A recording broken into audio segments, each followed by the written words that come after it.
Doctor, advocate, teachers और पत्रकार, ये कभी भी रिटायर नहीं होते हैं। वो पत्रकारिता डाउन हो गई है ना, उस समय वो जो चार्म, वो एक एनर्जी थी, वो एक पत्रकारिता में कम हो गई। जिन दिनों में आपने भी शुरुआत की तो शायद उन दिनों के बाद से वो पत्रकारिता का जो सोच, जो परसेप्शन थी। चैलेंजेस कितने बढ़ गए आपको लगता है एक पत्रकार के लिए? उस समय ज्यादा थे या आज ज्यादा? कम्युनिकेशन के मोड इतने नहीं थे, ट्रांसपोर्टेशन की फैसिलिटीज नहीं थी, और जो पत्रकार बनते भी थे तो लोग मजाक करते थे, लिखता है बहुत अच्छा लिखता है लेकिन काम क्या करता है। पत्रकार अपने आप को कहलवाना और पत्रकारिता करना, दोनों में बहुत फर्क है। कहें कि टेररिज्म पे लगाम तो लगी है, लेकिन अगर आप कहें कि बिल्कुल पूर्ण विराम लगा है, वो नहीं लगा है।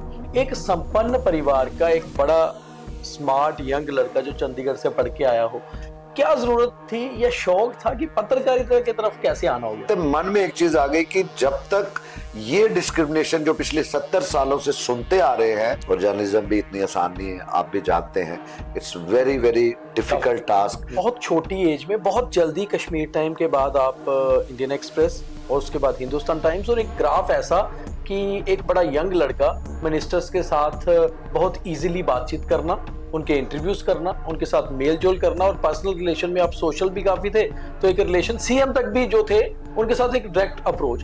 तो एक ग्राफ बहुत तेजी से बढ़ गया और फिर एकदम से 10-12 साल के जर्नलिज्म के बाद सोशल रिफॉर्म की तरफ मुड़ गए, छोड़ दिया फील्ड को। कैसे? जम्मू कश्मीर को बैलेंस अप्रोच से देखना पड़ेगा इस सरकार को, जो भी समय समय पे सरकारें रही।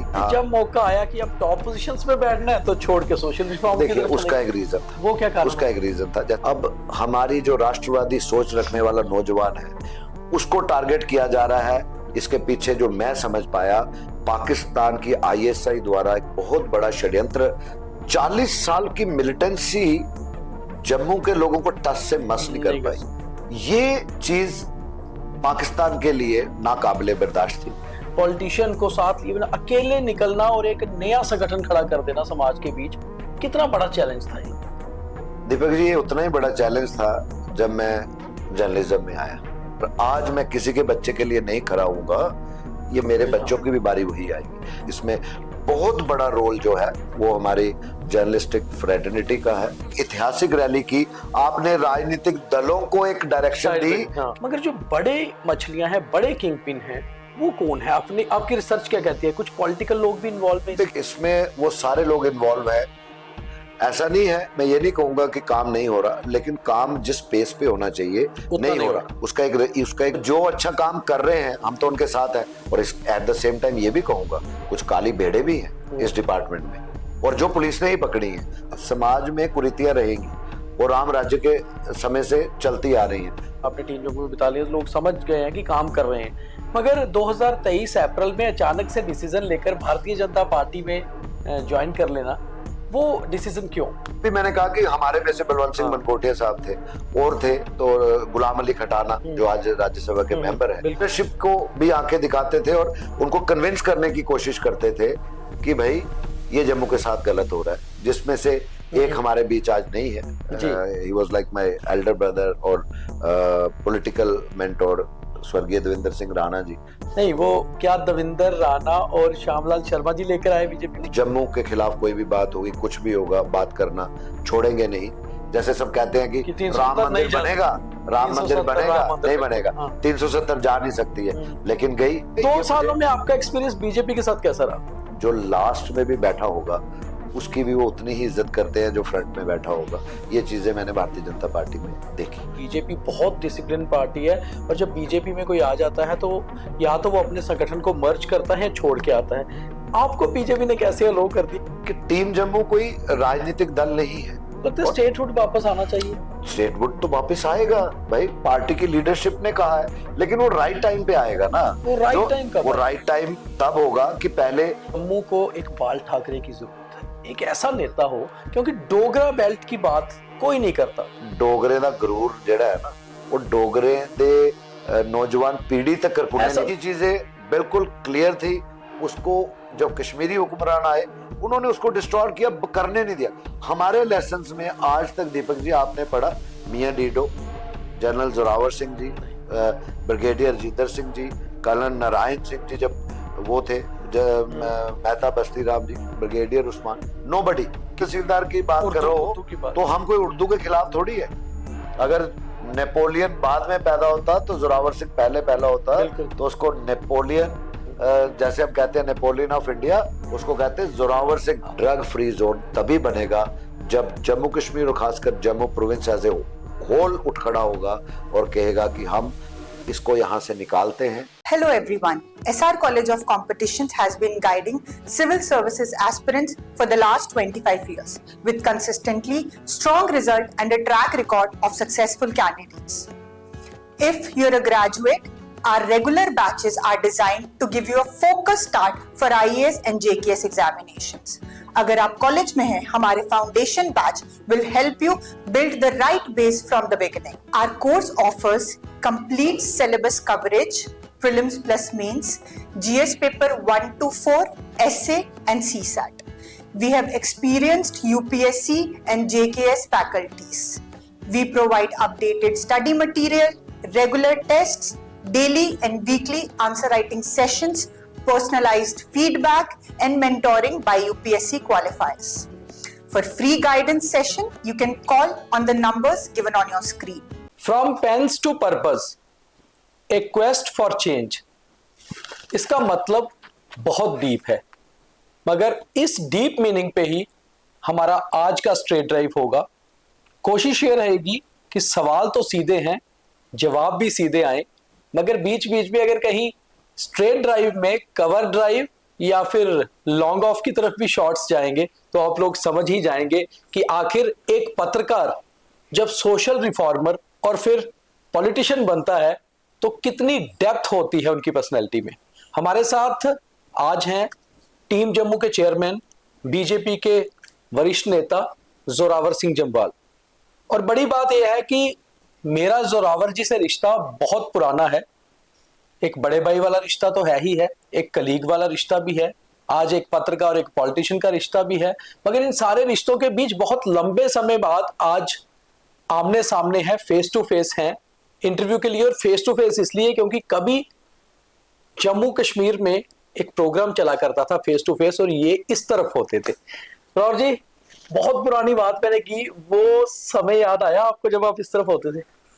देखिए दीपक जी, जैसे आपने शुरुआत की स्ट्रेट ड्राइव और लॉन्ग ऑफ की, तो उसमें मिड विकेट भी होती है, मिड ऑन भी होता है, क्योंकि मेरी शुरुआत स्पोर्ट्स रिपोर्टिंग से हुई है, तो मुझे पहले वो दिन याद आए। इस प्रोग्राम का नाम भी स्ट्रेट ड्राइव है। और अच्छा, और जब आपने फेस टू फेस की बात की तो एक यखलख्त मुझे हमारे बड़े भाई जो कि पत्रकारिता के डायरेक्ट उसमें नहीं थे, विकास शर्मा, तो ये ब्रेन चाइल्ड उनका था। उस समय सिटी चैनल हुआ करता था, मुझे याद है, और मैं हिंदुस्तान टाइम्स में था।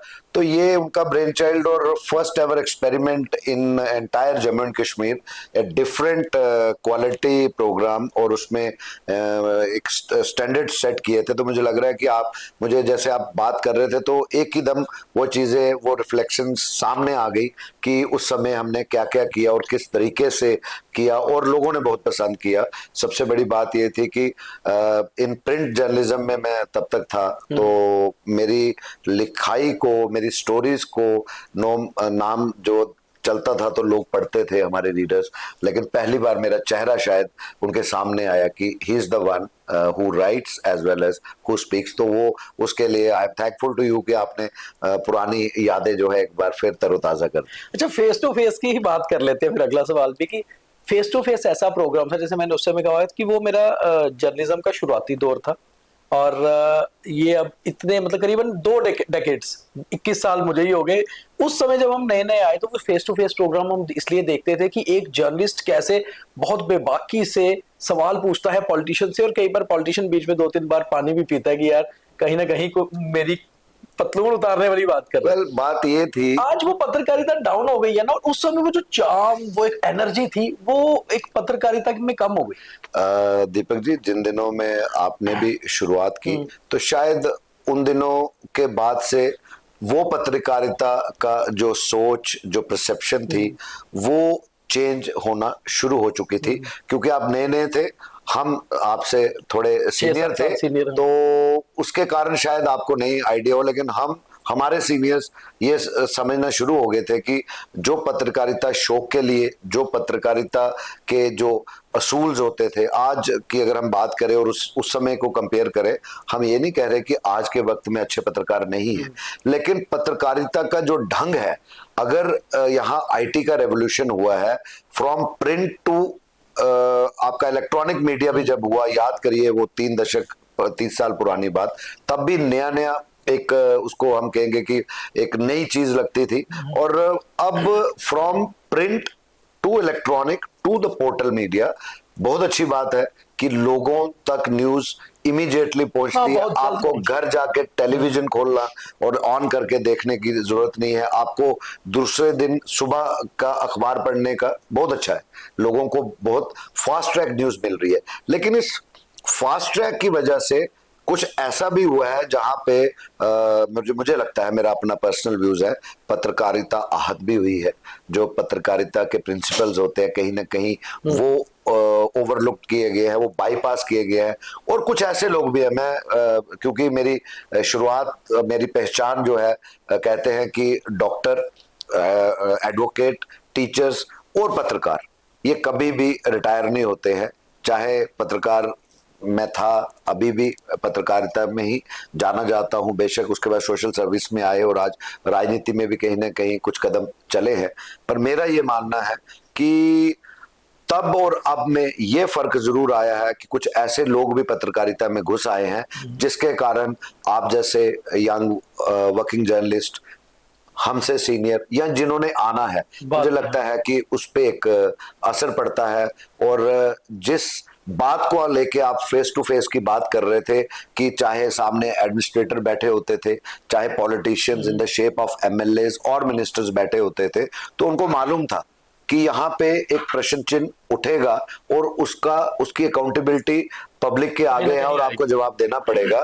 तो शायद वही कारण था जो आप कह रहे थे कि हम असूलों की बात करते थे, वो कोई हम उनके दुश्मन नहीं थे, लेकिन हम लोगों के मुद्दे, लोगों के साथ अगर कहीं अन्याय हो रहा है, समाज में कोई ऐसी कुरीति है, उसको उजागर करने की कोशिश करते। जब आप इस तरफ थे, आज आप उस तरफ हैं, नजर तो तब भी थी अब भी है।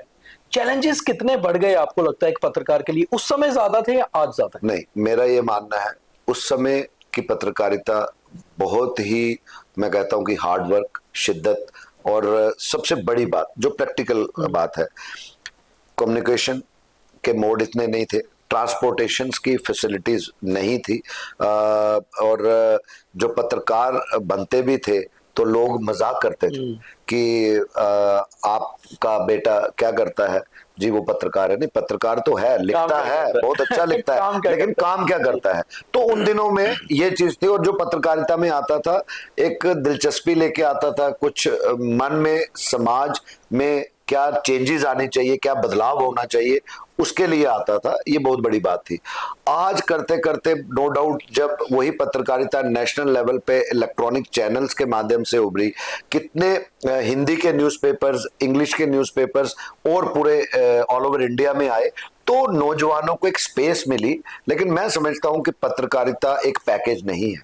पत्रकारिता में पर्क्स, सैलरीज बाद में मैटर करती हैं, लेकिन जो पत्रकारिता में इंटरेस्टेड है, पहले उसकी पढ़ाई, उसकी सूझबूझ, उसका रिसर्च वर्क, वो मैटर करता है। क्योंकि पत्रकारी कहना, पत्रकार अपने आप को कहलवाना और पत्रकारिता करना, दोनों में बहुत फर्क है। ये कॉम्बिनेशन तभी बन सकता है जब आप अपने सीनियर्स के एक्सपीरियंस से, खुद की रिसर्च वर्क से जब काम करें, शिद्दत से काम करें, और उसका जब रिजल्ट ओरिएंटेड जो मैसेज बाहर निकलता है, जब पब्लिक में, समाज में उसका असर होता है, तो वो एक पत्रकार की सेटिस्फैक्शन होती है, ना कि महीने के बाद उनकी सैलरी अकाउंट में कितना पड़ा। मेरा ये मानना है कि वो चीज का, दीपक जी, बहुत फर्क आया है। अगर हम सिर्फ पर्क्स और वेजेस, एक तरफ से अच्छी बात है कि हमारे नौजवानों को पत्रकारिता में एक स्पेस मिली और एक फाइनेंशियल, जिसको कहते हैं कि एक प्रोटेक्शन या फ्यूचरिस्टिक उसमें बात करें तो मिली। लेकिन उस आड़ में, जैसे मैंने कहा, कि कुछ ऐसे लोग भी आए हैं जो अपने वेस्टेड इंटरेस्ट के लिए आए हैं, और जिन चंद वेस्टेड इंटरेस्ट के लोगों के कारण पूरी पत्रकारिता ना सिर्फ जम्मू कश्मीर में बल्कि ऑल ओवर इंडिया में, मेरा मानना है, मैं जहां जहां पे भी जाता हूं, और being in Jammu and Kashmir, और ये बड़ी सेंसिटिव स्टेट है, आपने मिलिटेंसी कवर की है, क्राइम कवर किया है, और आज भी कहीं ना कहीं अगर हम कहें कि टेररिज्म पे लगाम तो लगी है, लेकिन अगर आप कहें कि बिल्कुल पूर्ण विराम लगा है, वो नहीं लगा है। क्राइम रेट्स को आप देख लीजिए। तो ऐसे अगर एटमॉस्फेयर, ऐसी सिचुएशन और ऐसी सेंसिटिव जम्मू एंड कश्मीर जो बॉर्डर्स जिसके साथ पाकिस्तान के साथ लगते हैं, वहां पे अगर वेस्टेड इंटरेस्ट इतनी इंपॉर्टेंट जॉब में चला जाएगा, पत्रकारिता में आ जाएगा, तो I think it's a grave risk for the nation. जब आप पत्रकारिता में आए थे तो कोई बहुत ज्यादा अपॉर्चुनिटीज नहीं हुआ करती थी और बहुत ज्यादा लोग इसके बारे में अवेयर भी नहीं थे। प्रिंट ही था, टीवी नया नया शुरू हुआ था। एक संपन्न परिवार का एक बड़ा स्मार्ट यंग लड़का जो चंडीगढ़ से पढ़ के आया हो, जिसके फादर एक अच्छी खासी गवर्नमेंट जॉब में हो, अपने जो रियल चाचा हैं वो जुडिशरी में हो, एक चाचा किसानी देख रहे हो, अच्छी फैमिली, क्या जरूरत थी या शौक था कि पत्रकारिता की तरफ कैसे आना हो गया? वेल ये सवाल काफी बार पूछा भी गया, और अक्सर कभी हम फैमिली मेंबर्स में या कभी रिलेशंस में बैठते हैं तो ये बात करते हैं कि you could have been a good lawyer, you could have been a good police officer or even in army। और क्योंकि हमारी फैमिली ज्यादातर लैंडलॉर्ड और आर्मी बैकग्राउंड की है, मेरे जो परदादा जी थे वो महाराजा हरि सिंह जी की आर्मी में ब्रिगेडियर थे, ब्रिगेडियर संसार सिंह, एंड फॉलोड बाय मेरे मैटरनल अंकल्स सभी आर्मी में। तो मेरे साथ के अगर कहें तो ज्यादातर डॉक्टर्स, एग्रीकल्चर ऑफिसर्स और पुलिस में एसडीपीओ या एसपी लेवल के हैं। तो आपको बताऊं कि जब मैंने पत्रकारिता की तरफ इंटरेस्ट शो करने की कोशिश की तो कुछ समय तक आया कैसे, थोड़ा सा वहां बताता हूँ। तो कुछ समय तक मेरे माता पिता ने मुझसे बात नहीं की कि दिमाग खराब हो रखा है, कैरियर नहीं देख रहा है। जब मैं पास आउट होके डीवी कॉलेज से आया तो बुजुर्गों से भी सुनते थे, अखबारें दो ही बहुत बड़ी यहाँ पे थी, द कश्मीर टाइम्स और द डेली एक्सेलसियर मुख्य रूप पे। ऐसे और भी अखबारें निकलती थी, लेकिन अगर जम्मू की बात करें तो रीडरशिप इन्हीं अखबारों की थी। जब पढ़ते थे, जब धरने प्रदर्शन देखते थे तो आ जाके यही बात आती थी कि जम्मू के साथ इम्तियाज हो रहा है, जम्मू के साथ शेयर इनजस्टिस है, डिस्क्रिमिनेशन है। तो उन दिनों में Jammu joint student federation JJSF जिसको कहते हैं, तो ये एक ऑटोनॉमियस और ए पॉलिटिकल ऑर्गेनाइजेशन थी, और बहुत ही जिसको कहें कि उस समय में बड़ी एक्टिवली पार्टिसिपेट करते थे पूरे जम्मू रीजन में। तो I was a member of that organisation. और अगर आपको याद हो तो 98 में एक एजिटेशन हुई थी कि जम्मू रीजन के बच्चों की 12th की मेरिट बहुत हाई थी इन कंपेयर टू कश्मीर, और उसके बाद जब MBBS BDS का लिस्ट निकलती है तो जम्मू रीजन के, चाहे वो किसी भी कास्ट, कलर, रिलीजन के थे, उनकी मात्रा बिल्कुल कम थी, वेरस जो उनके काउंटर पार्ट्स थे तो वो थी। तो उस एजिटेशन में हमने बढ़ चढ़कर हिस्सा लिया, और मैं मानवर्त पे भी बैठा। उन दिनों में हम देखते थे कि हमने इतना काम किया, इतनी मीटिंग्स की, यहाँ पे कैंपेन किया और लोगों को अवगत कराने की कोशिश की, अवेयर करने की कि हमारे साथ क्या हो रहा है। बार एसोसिएशन जम्मू लीड कर रही थी, चैम्बर ऑफ कॉमर्स और ट्रांसपोर्टर्स भी थे, लेकिन पहली बार वो एजुटेशन हुई that was led by student organisations. एक नहीं, स्टूडेंट ऑर्गेनाइजेशंस उसको लीड कर रहे थे, सपोर्टेड बाय अदर्स। तो अखबारें खोलते थे, हमारी बाकियों की खबरें बड़ी बड़ी होती थी, हमारी खबर ढूंढने पे मिलती थी। तो हमें लगता था कि ये हमारे साथ अभी वो हो रहा है। तो पत्रकारिता का आइडिया नहीं था। तो मेरे दिमाग में एक बात आ गई, तो I used to keep on कि जब उस समय के जो सीनियर जर्नलिस्ट होते थे आते थे, हम इंटरेक्ट करते थे, बात करते थे कि क्या वजह है। तो तब आइडिया नहीं था, कई बार रोष प्रकट करते थे कि आप हमारी खबरें नहीं लगाते हैं, अगर खबर लगी है फोटो नहीं लगती है।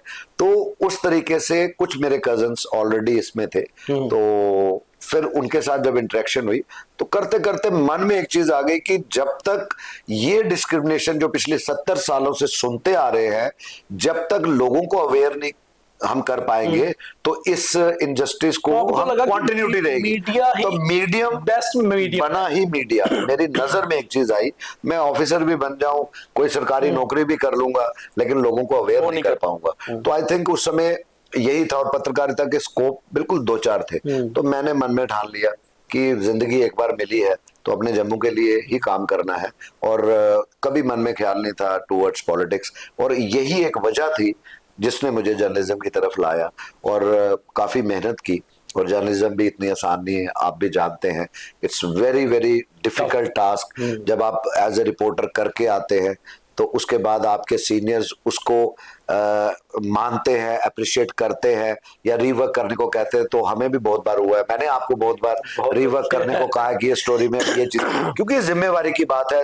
दीपक खजूरिया के नाम से कोई हेडलाइन जाएगी, उसमें कोई गलती होगी तो सिर्फ दीपक खजूरिया नहीं, उसके जो बॉसेज हैं, उसके जो सीनियर्स हैं, वो सारे के सारे उस अकाउंटेबिलिटी में आते हैं। कि आज हमें लगता है कि तो ये एक कारण था कि मुझे जर्नलिज्म में मैंने ठान लिया, कम वक्त में कुछ नहीं होगा, देखा जाए। अब अगला स्टेप पे आते हैं कि बहुत छोटी एज में, बहुत जल्दी कश्मीर टाइम के बाद आप इंडियन एक्सप्रेस और उसके बाद हिंदुस्तान टाइम्स, और एक ग्राफ ऐसा कि एक बड़ा यंग लड़का मिनिस्टर्स के साथ बहुत इजीली बातचीत करना, उनके इंटरव्यूज करना, उनके साथ मेल जोल करना, और पर्सनल रिलेशन में आप सोशल भी काफी थे, तो एक रिलेशन सीएम तक भी जो थे उनके साथ एक डायरेक्ट अप्रोच।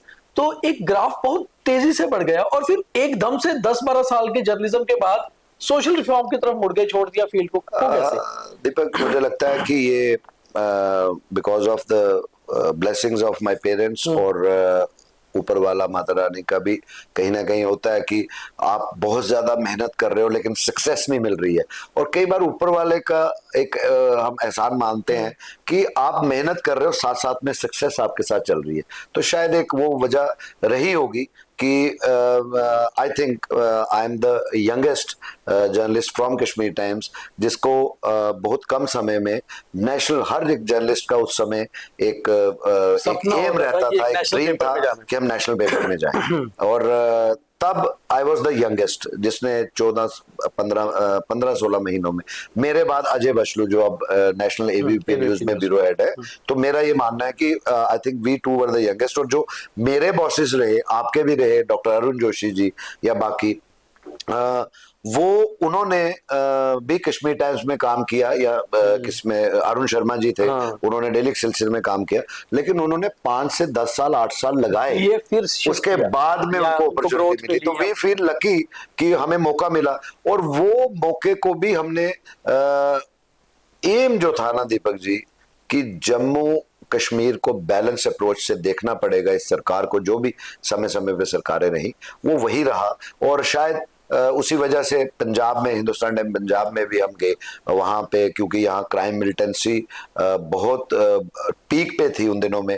तो फिर मेरी जब प्रमोशन हुई है वहां गए, इंडियन एक्सप्रेस में 99 में यहाँ रहे, तो फिर वापस यहाँ जब मौका आया कि अब टॉप पोजीशंस में बैठना है तो छोड़ के सोशल रिफॉर्म। देखिए, उसका एक रीजन था। वो क्या कारण? उसका एक रीजन था, जैसे आपने खुद ही कहा कि अगर इफ यू आर लकी कि आपको यंग एज में अपॉर्चुनिटीज मिली, and I am thankful to doctor Arun Joshi specially, कि जब मैं जम्मू वापस आया हूँ, उससे पहले कंवर संधू सर जो हमारे रीजनल एडिटर थे, उन्होंने मुझे इस मौका दिया। इंडियन एक्सप्रेस में विपिन पबी सर थे, जिन्होंने शायद मेरी लिखाई में कुछ देखा और मुझे विदाउट रिटन टेस्ट डायरेक्ट ले लिया। अदरवाइज नेशनल पेपर्स में रिटन टेस्ट होते हैं।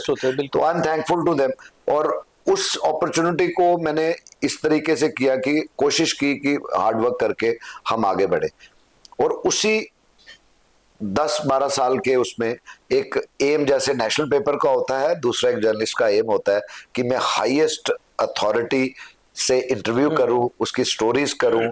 तो आई थिंक अगर जम्मू कश्मीर में काम कर रहे थे तो यहाँ एक स्टैचुरी, अगर गवर्निंग बॉडी को कहें तो वो गवर्नर साहब थे, तब ये अर्स्टवाइल जम्मू कश्मीर लद्दाख स्टेट थी, चीफ मिनिस्टर थे। तो आई थिंक कि मैंने उनके भी इंटरव्यू दोनों के बेबाकी के साथ किए, जर्नल्स के किए, यूनियन मिनिस्टर्स जो भी जम्मू कश्मीर में आते थे, और बात जम्मू कश्मीर की बैलेंस की बात की। उन्हीं दिनों में जैसे आपने कहा कि मैंने जम्मू में कुछ ऐसी चेंजेस यंगर जनरेशन में देखी जो बड़ी असाधारण थी। जो चीज हम नेशनल पेपर्स में पढ़ते थे जैसे नेबरिंग पंजाब हमारा पंजाब राज्य में जो तब नया स्टेट नया था, चीजें आनी तो ये पंजाब में कल्चर। पीक पे आने आने आने के वो दिखा रही थी। मैं अखबारें पढ़नी की, एक पूरा गांव जिसमें पूरे गांव में हर एक घर में एक विधवा, और कारण क्या चिट्टा, कारण क्या ड्रग्स, कारण क्या और हीरोइन। तो हमें कहीं ना कहीं लगा यहाँ पे भी कहीं बच्चों के साथ ऐसा हो रहा है। उन दिनों में बहुत अच्छे घरों के बच्चे, वेल ऑफ फैमिली के, एजुकेटेड फैमिलीज के और टॉपर्स तैयारी एनडीए की कर रहे हैं, तैयारी वो केएस की कर रहे हैं, तैयारी वो नीट की कर रहे हैं, लाइक एमबीबीएस और इंजीनियरिंग की कर रहे हैं। तो ऑल ऑफ ए सडन रात को सोते हैं, सुबह उठते नहीं है, कारण कोई पता नहीं है। जो प्रीलिमिनरी डॉक्टर्स की रिपोर्ट्स आती है तो डेट इज कार्डियक अरेस्ट, वो हर किसी की आती है मरने पे, जब तक हार्ट बंद ना फेल हो होगा तो तभी। वही होगा, लेकिन उसके पीछे कोई नहीं जा रहा था। कारण नहीं होता। जिन माँ बाप को पता था वो चुप थे कि समाज में हमारी कहीं बदनामी ना हो जाए, शोषण ना हो। हमने इस पे काम करना शुरू किया, क्योंकि ऐसी मैंने 3-4 महीने में 8 से 10 मौतें देखिए मेरे को सुनने में आई, कईयों के क्रिमेशन अटेंड किए। तो I started working on it as a journalist, कि अपने अंदर जो पत्रकारिता में जो इन्वेस्टिगेटिंग जर्नलिज्म की तरफ इंटरेस्ट था, तो उसमें मुझे कहीं ना कहीं लगा कि we should start research. Doctor से मिलना शुरू हुए, पुलिस ऑफिसर से मिलना शुरू हुए, अपनी जो इन्वेस्टिगेटिंग इंस्टिंक्ट थी, अपने जो सोर्सेज थे उनसे बात की। अल्टीमेटली ये मिलने को सुनने को मिला कि भाई साहब, जिस उड़ता पंजाब, जिस पंजाब को, जिस ड्रग्स को आप लखनपुर के पार देख रहे हैं, वो यहाँ भी आ वो चुका है। कहीं ना कहीं यहाँ पेनिट्रेट होना शुरू हो गई है। और कश्मीर में बाया पाकिस्तान, इस चीज को जम्मू के लोग समझ नहीं पा रहे थे। हमने अखबारों में लिखा, बात की, तो फिर एक टास्क दिमाग में आया कि भैया वो लक्ष्य जो था काफी हद तक कामयाब हो गए। अब हमारी जो राष्ट्रवादी सोच रखने वाला नौजवान है उसको टारगेट किया जा रहा है, लेकिन हम इसको सिंगल हैंडेडली एक फैमिली का गलती मानते हैं, समाज में कुछ घरों की। लेकिन इसके पीछे जो मैं समझ पाया, पाकिस्तान की आईएसआई द्वारा एक बहुत बड़ा षड्यंत्र हमें लग रहा था 2013-14 से ही, जब मैंने ये वर्किंग शुरू की, कि 40 साल की मिलिटेंसी जम्मू के लोगों को टच से मस नहीं कर पाई। हर किसी ने कुर्बानी दी, हमारे नौजवानों ने शहादतें दी, आज तक दे रहे हैं। कोई गांव ऐसा नहीं होगा जहां किसी शहीद का मुजस्मा नहीं होगा, चाहे खाने को कम होगा। ये चीज पाकिस्तान के लिए नाकाबिले बर्दाश्त थी। वो कहते थे कि नस्ल क्या है कि हम गोलियां, आईडी ब्लास्ट, मैसेकर्स कर रहे हैं, लेकिन डोगरे जो है वो पीछे नहीं हटते हैं। मगर एक जर्नलिस्ट के लिए जोरावर जी इतना बड़ा स्टेप लेना, अपनी प्रोफेशन को छोड़ देना एक सोशल कॉज के लिए, एक सोशल रिफॉर्म के लिए, किसी को साथ लिए बिना, किसी पॉलिटिकल पार्टी को, किसी पॉलिटिशियन को साथ लिए बिना अकेले निकलना और एक नया संगठन खड़ा कर देना समाज के बीच, कितना बड़ा चैलेंज था ये? दीपक जी, ये उतना ही बड़ा चैलेंज था जब मैं जर्नलिज्म में आया। सेम मैं समझता हूं कि अपने पेरेंट्स की विशेष, अपने रिश्तेदारों की रिस्क लेने से विशेष, डरते नहीं है? तो मैं नहीं डरा, कभी भी मैं नहीं डरा। जो होना है देखा जाएगा, लेकिन दिल में एक तसल्ली होनी चाहिए। जिस काम के लिए आप चल रहे हो, are you sure you are on the right track? If you are on right, go ahead, नाम कहाँ से अकेले आया चलो। टीम जम्मू? मैं बताता हूँ कि जैसे पत्रकारिता में तब कोई आइडिया नहीं था कि क्या होगा। वो कहते हैं ना कि घर वाले कई बार कहते थे मजाक, खज्जल हो जाएगा ये। तो चलो, काम नेक नियत थी, काम किया, लोगों के हेल्प की। उसी तरह मैं इसमें आया, मैंने ठान लिया। और यू नॉट बिलीव कि बेटा मेरा तब ऑलमोस्ट फर्स्ट और सेकंड स्टैंडर्ड में था, और बेटी समवेयर इन यूकेजी होगी। तो इवन घर वालों ने उनकी पूछा कि भैया ये इनका फ्यूचर कहाँ जाएगा। मैंने कहा जो जिम्मेवारी इनकी पढ़ने की है वो जोरावर करेगा, लेकिन इनके अलावा भी बच्चे हैं, वो भी हमारे हैं। जो मर रहे हैं वो भी किसी ना किसी का बच्चा है। अगर आज मैं किसी के बच्चे के लिए नहीं खड़ा होऊंगा, ये मेरे बच्चों की भी बारी वही आएगी। मैं उस लक्ष्य को लेकर निकला, अकेला निकला, 8-10 लोग लिए, हमारे कई पत्रकार, हमारे सीनियर बंधु जो है, उन्होंने मुझे सपोर्ट किया। इसमें कोई दो राय नहीं। अगर पत्रकार बरादरी मुझे सपोर्ट नहीं करती, तो जितनी जल्दी मैं लोगों में पहुंचा, जितनी जल्दी लोगों को रियलाइज कराने की कोशिश की, शायद मैं नाकामयाब होता। तो इसमें बहुत बड़ा रोल जो है वो हमारी जर्नलिस्टिक फ्रेटर्निटी का है, सभी न्यूज़पेपर्स, प्रिंट, इलेक्ट्रॉनिक का है, इवन अब तो पोर्टल्स का है। तो जो जितने हमारे बुद्धिजीवी पत्रकार है, तो मैं आप सबको इसका श्रेय देता हूं, मैं अकेला कुछ नहीं हूं। हाँ, एक चेहरा आपने जरूर आगे कर दिया, लेकिन पीछे आप सब लोग हैं, जिसके कारण लोग समझ पाए, लोगों ने अप्रोच करना शुरू किया।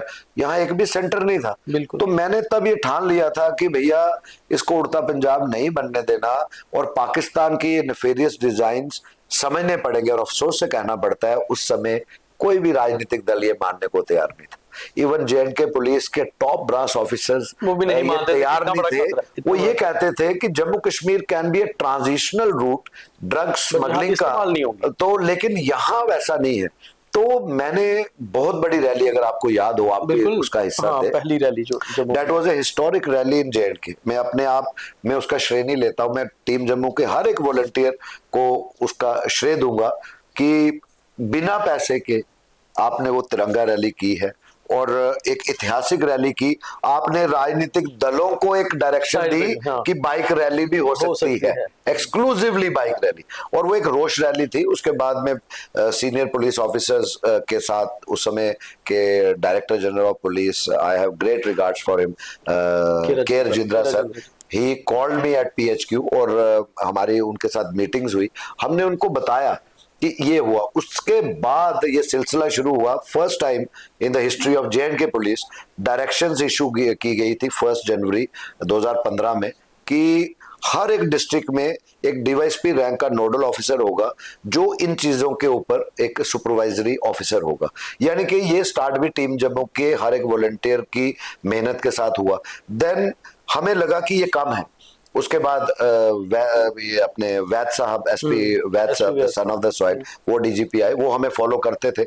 उन्होंने भी ये चीज कही कि यस यू आर राइट। उस समय हमें कहा जाता था ये राजनीति करता है शुरू में, लेकिन करते करते करते आज आप मुझे ये बताएं कौन से ऐसे राजनीतिक लोग हैं, जिसमें मैं भी अब आप कहेंगे कि आता हूं, कौन से ऐसी ऑर्गेनाइजेशंस हैं जो आज चिट्टे पे बात नहीं कर रही हैं। यही चीजें 11 साल पहले की होती, आज ये जम्मू की हालत नहीं। तो नाम कहां से आया टीम जम्मू? क्योंकि नाम कैची है, जिससे बड़ा जल्दी पॉपुलैरिटी में ये भी था कि क्या नाम रखें, क्योंकि इसको हमने नॉन पॉलिटिकल प्लेटफॉर्म रखना है, जम्मू रीजन के यूथ की वॉइस रखना है, और इसमें हर कोई भी पॉलिटिकल एफिलिएशन रखता हो, लेकिन वो वर्दी बाहर उतार के टीम जम्मू में अपनी बात रखे, और focusing on the enrich culture, heritage and our mother tongue Dogri as well. Priority should be on drive against drug abuse. तो नाम सोचते सोचते सबको पूछ रहे थे, कोई बड़ा नाम, कोई छोटा। तो मेरी नजर में एज ए जर्नलिस्ट, या जो हम इंटरेक्ट करते थे, हमने ये सोचा कि क्योंकि नौजवानों की बात है, गांव देहातों में जाना है, कंडी बेल्ट्स, हिली एरियाज में जाना है, तो ऐसा नाम होना चाहिए तो छोटा हो कि जो इजीली मुंह पे चढ़े।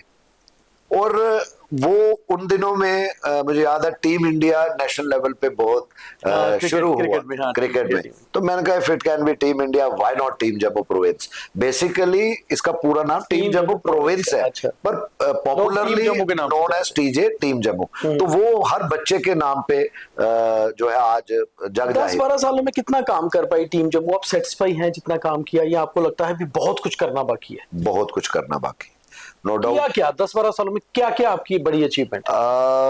दीपक जी, पहले तो यहाँ एक भी रिहेबिलिटेशन सेंटर नहीं था। कश्मीर में थे जो जेएंडके पुलिस ने एस्टेब्लिश किए थे, लेकिन वहां पे भी जो उसकी कहते हैं कि एडमिशन जो थी वो लिमिटेड थी। तो जम्मू में एक भी नहीं था। हमने उसके लिए जद्दोजहद की, where is the government, why they are not doing it, और इसको नॉन सीरियस पैटर्न पे क्यों ले रहे हैं। हम बच्चों के माता पिता को गाइड करते थे। हमने कितने रिहेबिलिटेशन सेंटर्स पंजाब और हिमाचल में विजिट किए। हम कभी नहीं कहते थे आप उसमें जाओ, क्योंकि समाज में एक प्रॉब्लम है। अगर आप अच्छे के लिए भी जा रहे हो, तो समाज में कुछ लोग ऐसे बैठे होते हैं जिन्होंने खुद कुछ नहीं करना, टीका टिप्पणी और क्रिटिसिज्म करनी है। ये चीज एज ए जर्नलिस्ट मैं समझ चुका था। उसको इससे पहले कि किसी को ऐसा मौका देना है, हमने हमेशा पेरेंट्स को ये गाइड करना कि ये एनजीओज वहां काम कर रही है, हम उनका काम करने का तरीका देख के आए हैं, आप खुद विजिट कीजिए। अगर आपको लगता है कि आपका बच्चा वो ठीक कर सकते हैं, तो आप जरूर डालिए। We have nothing to do with that. At the same time parallel उस पे हम गवर्नमेंट के साथ लड़ते रहे गवर्नमेंट को बहुत तरीकों से कोशिश की कि ये कन्विंस हो, हमसे बात करें, लेकिन अनफॉर्चुनेटली ऐसा नहीं हो पाया। कम से कम उन दिनों की सरकारों में हर पॉलिटिकल पार्टी, चाहे वो ट्रेजरी बेंचेस पे थी चाहे ओपोजिशन में थी, तो डिप्टी चीफ मिनिस्टर से लेके, चीफ मिनिस्टर से लेके, लीडर ऑफ द ओपोजिशन से लेके, स्पीकर से लेके, इंडिविजुअल इंडिपेंडेंट एमएलएस को आप देख सकते हैं, इट्स ऑन रिकॉर्ड, न्यूज़पेपर्स के रेफरल्स हैं, हमारी टीम जम्मू के फेसबुक के पेजेस पे हैं कि हमने उनको मेमोरेंडम दिए और उसमें क्लियर कट कहा कि आप असेंबली में डिबेट करवाइए। अदरवाइज हमारी राष्ट्रवादी ताकत को वीकन करने के लिए टेररिज्म के साथ साथ पाकिस्तान ने नैर्को टेररिज्म की इजाद कर दी है, लेकिन देवर नो टेकर्स, जो थे वो कम थे, समझने वाले बहुत कम थे। और इसकी इंडिविजुअल लेवल पे कुछ लोगों ने बात कही, पर ओवरऑल कहे तो एक यूनानिमस व्यू पॉइंट नहीं बना पाए। उसके बाद में गवर्नर रूल कि फिर हमारा वो रहा, कम से कम भी इतनी जद्दोजहद की, और आई एम थैंकफुल कि चाहे गवर्नर रूल में ही सही उन्होंने हमारी बात को समझा और एंटी नैरकोटिक टास्क फोर्स बनाई, जो हम बहुत देर से कह रहे थे। It is a big achievement of team Jammu and every volunteer of team Jammu, कि हम ये कहते थे कि जैसे टेररिज्म को तोड़ने के लिए एसओजी और एसटीएफ का निर्माण हुआ, तो इस नैर्को टेररिज्म को भी तोड़ने के लिए आपको इस किस्म का कुछ बनाना पड़ेगा। एंड वी वर थैंकफुल कि टीम जम्मू की इस बात को, चाहे वो चुनी हुई सरकार नहीं थी, लेकिन गवर्नमेंट ने समझा। सर जी, पिछले कुछ सालों की बात करें, आपको 10-12 साल हो गए टीम जम्मू बनाए हुए, काम करते हुए, ज्यादा तो 4-5 सालों से अब ग्राफ, आपको क्या लगता है, ग्राफ बढ़ा है ड्रग रैकेटिंग का, ड्रग ट्रैफिकिंग का, या कम हुआ है? जब इसमें दो बातें हैं। हाँ। और बहुत इंपॉर्टेंट क्वेश्चन है। जैसे आपने शुरू में भी कहा कि व्हाट वर आवर अचीवमेंट्स, मैं कहता हूँ कि जैसे मैंने कहा कि बहुत कुछ करना बाकी है। देखिए, अभी तक 10-11 सालों में अनगिनत, लेकिन कम से कम अगर हम के तो लगभग 2000 के करीब बच्चों को हमने गाइड करके ठीक किया, इसमें से बाहर लाए, वो बड़ी चीज है। उसमें से कई रिलैप्स भी हुए। देखिए, मुझे लगता है किसी पेडलर को पकड़ने से बड़ी चीज है हम एक ड्रग एडिक्ट को एडिक्शन से छुड़ाएं। बिल्कुल, मतलब कईयों के घरों के बर्तन बिक गए थे। कई जो माए हैं कभी नहीं ऐसा सुनते थे और डर लगता था कि क्या हो रहा है, वो कहते थे ले जाओ इसको, वापस मत लाना, तवी के पुल से फेंक दो, चिनाब में फेंक दो, तंग पड़ गया। इस तरह भी हमने कई मदर्स को देखा कि कितना तंग किया होगा, क्योंकि वो ड्रग विक्टिम है और उसमें वो क्या कुछ कर रहा है, क्राइम करना शुरू कर दिया है, पूरी फैमिली बीच में आ गई, खत्म हो चुकी है, मोहल्ला पूरा वो हो गया। लेकिन हमने हार नहीं मानी, हमने कहा जितना पर्पस हम कोशिश करेंगे कि हम कर सकते हैं, लेकिन एक छोटी सी संस्था या एक कोई ऑर्गेनाइजेशन इतना कामयाब नहीं हो सकती जब तक सरकार संजीदा ना हो, जब तक सरकार इसमें संज्ञान ना ले। तो उसी में मुझे लगता है कि जो आपका सवाल था कि क्या वजह है, मैं भी ये बात कहता हूँ, I am a very critic of J&K police, but healthy. अगर हमारे जैसे कल ही आप ही के चैनल से मैं देख रहा था कि रेगुलर रिपोर्टिंग है कि 70 लाख के करीब पकड़ा गया और बहन भाई उसमें, लड़कियां भी इन्वॉल्व हो चुकी है, मदर ऑलरेडी उसमें है। तो सोचिए, लोगों ने कई तो फैमिली बिजनेस बना ली है, तो इनको कैसे सख्ती से डील किया जाए। तो मुझे लगता है कि इसमें इजी मनी के कारण जम्मू में ये हुआ कि जो middle class, lower middle class के बच्चे, नौजवान इस जद में आ गए, और जब तक घर वालों को पता लगा वो 3rd-4th स्टेज में एंटर हो चुके थे, तो उन्होंने पेटी क्राइम्स और नौजवानों को बिगाड़ने के लिए, कि अपनी डोज फ्री करने के लिए बाकी बच्चों को भी इन्वॉल्व करने की कोशिश। तो जरूर जी बहुत पकड़े जाते हैं, आपने बताया 2000 के करीबन एडिक्ट्स को भी आपने बाहर लाए, मगर जो बड़े मछलियां हैं, बड़े किंग पिन हैं, वो कौन है? आपकी रिसर्च क्या कहती है? कुछ पॉलिटिकल लोग भी इन्वॉल्व हैं? देखिए, इसमें इन्फ्लुएंशियल लोग भी इन्वॉल्व हैं। इसमें वो सारे लोग इन्वॉल्व हैं जो लोगों की बच्चों को सफेद जहर देके आने वाली नस्ल को खराब करके अपने बच्चों को पाल रहे हैं। वो लोग हैं कौन? हमारे ही दूसरी, देखिए, जो हमारा ये मानना है, ये पाकिस्तान से इस तरफ लाया जा रहा है, पर यहाँ पर बाया ड्रोन ला रहा है, कुछ है, ठीक है। अगर इन्वेस्टिगेटिंग एजेंसीज ये कहती हैं कि पाकिस्तान के हैंडलर्स को आइडेंटिफाई नहीं कर सकते, कर भी लेंगे, पकड़े नहीं जा सकते हैं, लेकिन हम ये कहते हैं कि आप जो यहाँ पे पकड़े जा रहे हैं, उन्हें तो उनकी पूरी चेन ब्रेक होनी चाहिए। उनकी भी दिक्कत जो हम समझ पा रहे हैं ये है कि ये इतना बड़ा एक नेक्सस है, मोबाइल स्विच ऑफ, एक के बाद एक सिम चेंज, लोकेशंस चेंज। ऐसा नहीं है, मैं ये नहीं कहूंगा कि काम नहीं हो रहा, लेकिन काम जिस पेस पे होना चाहिए नहीं हो रहा। उसका एक रीजन है। कहना बहुत आसान है कि जी पुलिस कुछ नहीं कर रही, लेकिन police is also facing man power. जिस थाने में के जुरिस्डिक्शन में 70,000 की आबादी हो, तो कैन यू बिलीव कि 70 पुलिस वाले उसको मैनेज कर सकते हो? बीइंग ए क्राइम रिपोर्टर अपने, और वो बाकी लॉ एंड ऑर्डर, तो वो law and order, VIP movements, तो आपको फुल फ्लेज इस पे प्रायोरिटीज मतलब का। आपका कहने का मतलब पुलिस अभी प्रिपेयर नहीं है उस लेवल पे काम करने के लिए, मैन पावर नहीं, मैन पावर की कमी से, मैन पावर नहीं है। तो जो अच्छा काम कर रहे हैं हम तो उनके साथ हैं, और इस एट द सेम टाइम ये भी कहूंगा कुछ काली भेड़े भी हैं इस डिपार्टमेंट में, और जो पुलिस ने ही पकड़ी है। अब पिछले 6 महीने का रिकॉर्ड निकालिए, जम्मू में ही 5 से 6 एफआईआर पुलिस के ही अगेंस्ट लगी है। कठुआ में लगी, जम्मू में लगी, जानपुर में लगी, जो लोग इन्वॉल्व थे। तो ऐसा कहना कि पुलिस बिल्कुल कुछ नहीं कर रही है, I think it will not be wise. आम लोग कह सकते हैं, मैं as a background from a journalism मैं नहीं कहूंगा, और सच कहूंगा कि जो अच्छा काम कर रहे हैं उनके साथ क्या खड़ा होना समाज ड्रग फ्री हो पाएगा? वो तभी हो पाएगा दीपक जी, जैसे आपने कहा क्यों और इसका कब तक होगा। जैसे आपने पहले भी कहा, society as a whole will have to stand, और बात करनी पड़ेगी। गलत को गलत, मैं कह दूंगा ये मेरा रिश्तेदार है, पकड़ा गया जनाब छोड़ दीजिए, पैसे की ऑफर करूंगा, समाज ही कर रहा है ना, चाहे उसमें पॉलिटिकल लोग हों, चाहे उसमें सामाजिक लोग हों। हमें सुनने को मिलता है कि आप मेरे बच्चे को निकाल दीजिए तो इतने पैसे ले लीजिए। तो ये चीजें समाज में, देखिए समाज में कुरीतियां रहेंगी, वो राम राज्य के समय से चलती आ रही हैं। उनके चेहरे तरीके बदल सकते हैं, लेकिन वो चल रहे हैं। जिस दिन समाज उठ खड़ा हुआ, यहाँ ड्रग्स नहीं दिखेंगी आपको। लेकिन दिक्कत ये है, अगर जोरावर सिंह खड़ा हुआ है तो भाई क्यों खड़ा हुआ है? अगर दीपक खजूरिया साहब अपने चैनल में इसके बारे में बात कर रहे हैं, क्यों कर रहे हैं? बजाय अप्रिशिएट करने के।